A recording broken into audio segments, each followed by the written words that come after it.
Fábio, eu tenho uma dúvida. Vivo uma relação muito delicada com minha mãe. Eu não sinto um amor vindo dela e isso me machuca muito.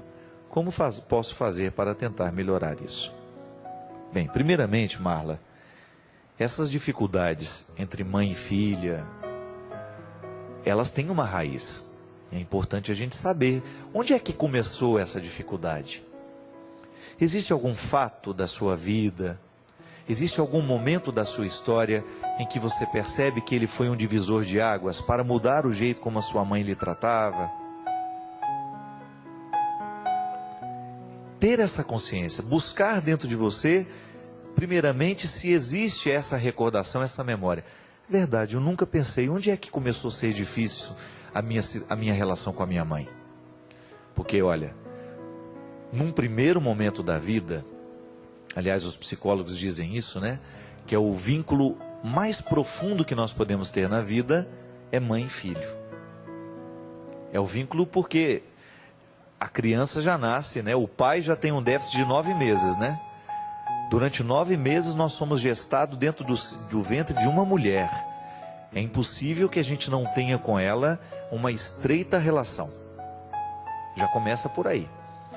Mas à medida em que a gente é julgado para fora do mundo, né, em que a gente começa a viver, nós vamos tendo um contexto que não tem a mesma proteção do ventre. Então a gente vai sendo expostos à própria competição com os irmãos. Enquanto você está dentro da sua mãe, ela tem uma dedicação exclusiva a você. Quando você sai, você começa a competir o espaço com seus irmãos. Começa a dividir o espaço com as pessoas que fazem parte do mundo da sua mãe. E é geralmente nesses momentos em que alguma coisa faz com que o cristal quebre, né? Mas essa relação, ela precisa ser cuidada. Porque a gente vai descobrir que num determinado momento, nós começamos a disputar os afetos, né? Isso é natural na vida humana. Essa disputa é natural dentro das nossas casas, ela é um processo inconsciente. Ainda que a gente não saiba disso, nós estamos disputando as atenções o tempo todo, né? E quanto mais consciência a gente tem disso, melhor a gente vai administrar. Muitos problemas dentro de casa, entre pai e filho, estão justamente diretamente ligados a essa competição. É um filho querendo ser melhor que o outro, por quê? Porque eu sei que quando eu sou melhor, eu tenho a atenção da minha mãe. Ou então é aquele querendo ser o pior. Porque já que ele não pode ser o melhor, ele vai ser o pior de todos, porque ele sabe que pelo menos raiva ele vai provocar. Ele vai tirar a atenção. Ou melhor, ele vai chamar essa atenção. Então o ambiente familiar é um ambiente de disputas, não tem outro jeito. E é por isso que a gente precisa administrar bem essas disputas de maneira muito consciente. Na hora que você percebe que você está sendo desonesto com sua mãe, exigindo dela o que ela não pode lhe dar, sendo egoísta, esquecendo que ela precisa cuidar do outro também. Então muitas vezes esses traumas, muita gente que fica assim, minha mãe não gosta de mim, ela gosta muito mais do meu irmão do que de mim, precisa tomar muito cuidado com isso. Porque às vezes nós estamos sendo injustos. Ou então você que é mãe, precisa tomar cuidado, porque às vezes você está realmente preferindo um filho. E é natural isso, gente. Às vezes aquele filho corresponde um pouco mais às suas expectativas, às vezes ele é um pouco mais parecido com você. É natural, é mais fácil a gente gostar de quem é parecido com a gente, né? Com quem tem as mesmas predileções. Então precisa tomar muito cuidado para você não rejeitar, não colocar de lado aquele que de alguma maneira tem dificuldade com você. O vínculo familiar, ele precisa ser bem administrado por causa disso. Disputas, contendas, né? A gente acha até estranho, mas será que isso tem dentro da nossa casa? Tem. Onde existe ser humano, lá existe esse processo natural dessa disputa. Eu quero ter a atenção do outro. Eu quero ter a atenção do meu pai, eu quero ter a atenção da minha mãe, eu quero ter a atenção dos meus irmãos. E nós agimos muitas vezes em torno dessa busca afetiva. Interessante, gente, mas o afeto é a maior necessidade que nós temos na vida. A castidade, por exemplo. A castidade só é possível, a renúncia à vida sexual só é possível quando a vida afetiva está bem vivida. E o que é a vida afetiva? você amar e ser amado o tempo todo. Um padre que tem bons amigos, que tem bons relacionamentos humanos, sólidos, ele vai ter muito mais facilidade de viver a castidade dele, do que aquele que não tem, do que aquele que é sozinho, do que aquele que é fechado no seu mundo. Dentro da nossa casa, o afeto é o principal alimento, pode observar. É o afeto que faz a gente dar conta da vida, é o tanto que a gente foi amado na medida certa, nem de mais nem de menos. Quando a gente é amado demais, a gente fica aborrecido demais, a gente fica manhoso demais, a gente fica querendo que tudo seja feito de acordo com a nossa vontade. Quando a gente é amado de menos, a gente fica carente, muitas vezes agressivo, né? Os dois opostos fazem mal, mas agora o equilíbrio faz com que a gente seja um pouco mais firme na vida. É esse equilíbrio de afetos. Então eu estou dentro de um lugar onde naturalmente existe uma competição para ser mais amado do que o outro. É natural na vida humana isso. Mas aí a gente começa a administrar isso. Quem precisa administrar? Todo mundo. Eu, como filho, preciso ser honesto. Não, a minha mãe me dá atenção, mas ela tem que dar atenção ao outro também. Eu não sou sozinho dentro dessa casa. Eu não vou ser egoísta.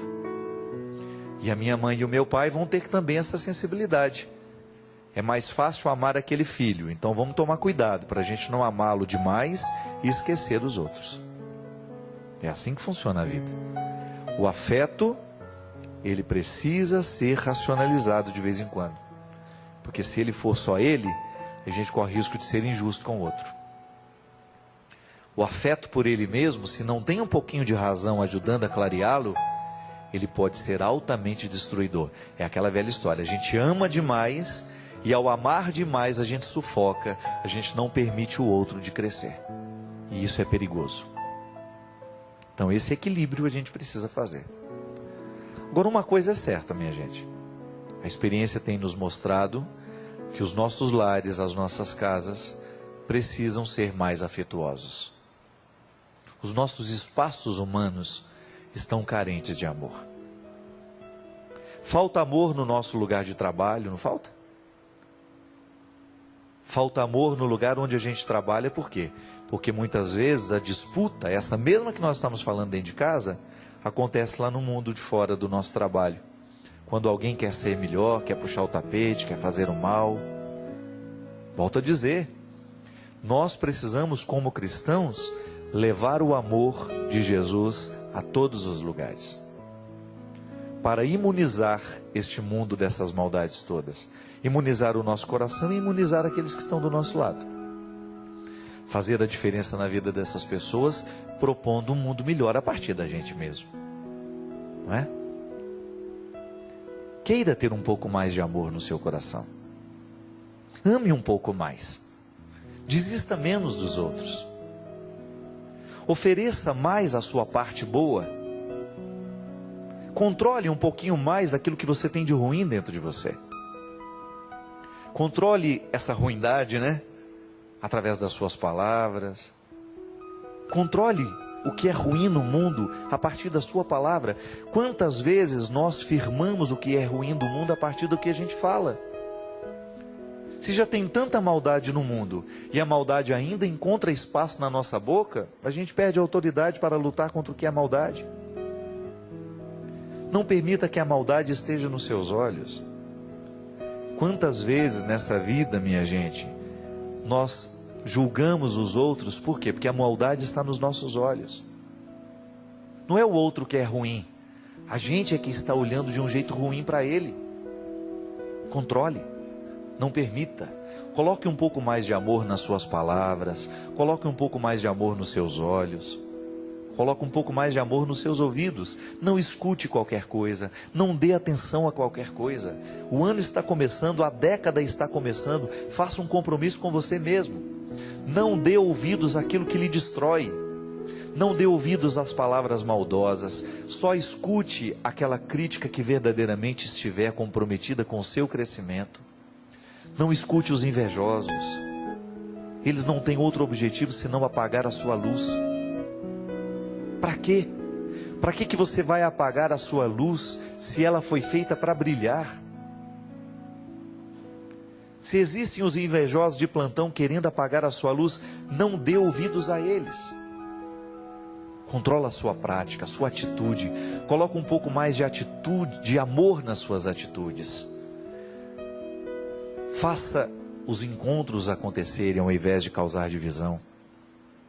Seja mais amoroso com seus amigos, seja mais amoroso no seu local de trabalho, seja mais terno, mais educado.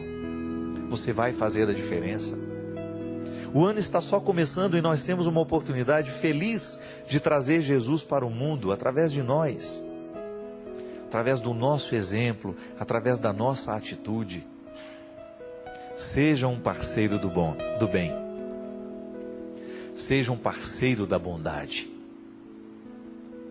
Que neste ano de 2010, Deus tenha a oportunidade em mim, em você. E que juntos a gente possa viver essa proeza bonita de transformar o mundo.